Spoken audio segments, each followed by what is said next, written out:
ప్రజాప్రతినిధుల దృష్టంతా ఎక్కడ ఉంది?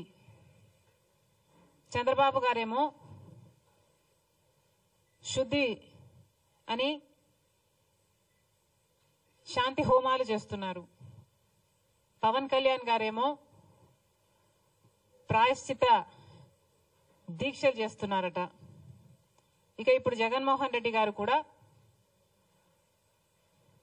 ప్రక్షాళన పూజలు చేస్తున్నారట.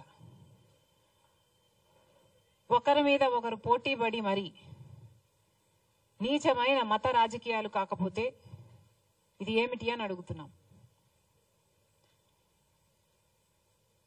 చంద్రబాబు గారిని అడుగుతున్నాం. బయట మార్కెట్లో నెయ్యి ధర 700 నుంచి 1000 రూపాయల వరకు ఉంది.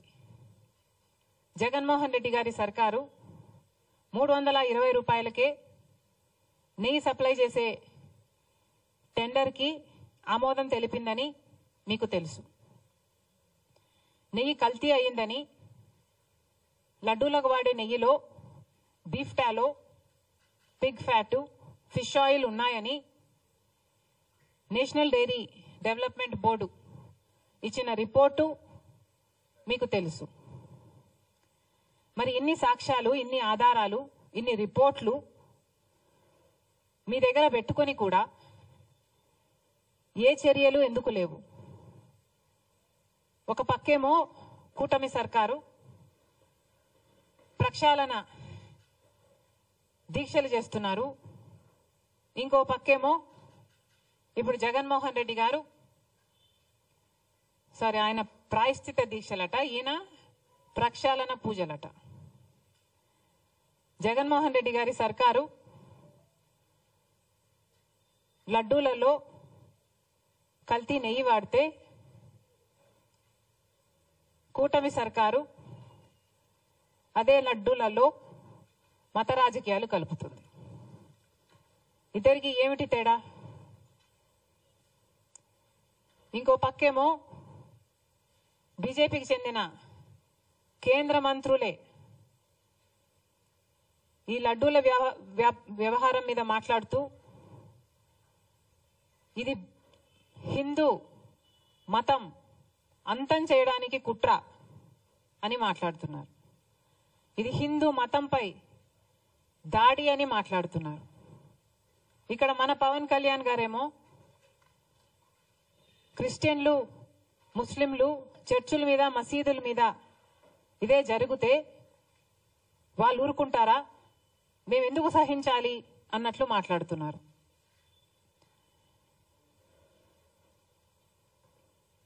ఇంత దుర్మార్గంగా ఎలా మాట్లాడగలుగుతున్నారు?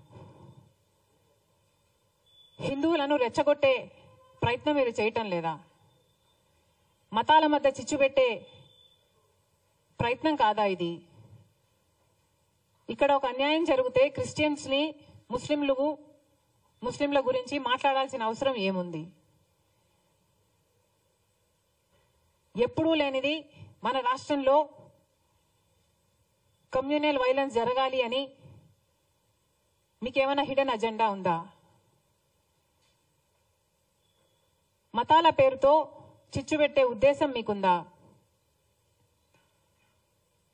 ఒక మతాన్ని అవమానించాలి, ఇంకో మతాన్ని రెచ్చగొట్టాలి. ఇదే బీజేపీ చేసిన రాజకీయం. అదే బీజేపీ డైరెక్షన్ లో పవన్ కళ్యాణ్ గారు, కూటమి సర్కారు కూడా వాళ్ళ చెప్పు చేతల్లోనే వాళ్ళు చెప్పినట్టే చేస్తున్నారనడానికి ఇంతకంటే రుజువు కావాలనా?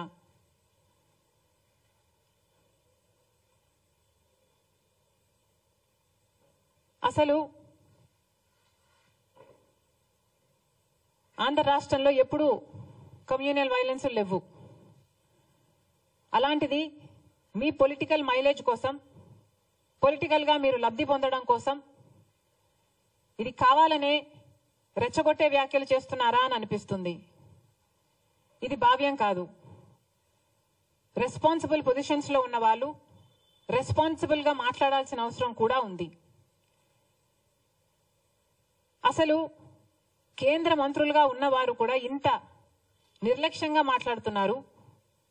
అసలు మోడీ గారిని అడుగుతున్నాం, మోడీ గారు మీరు గత నవంబర్లో అనుకుంటా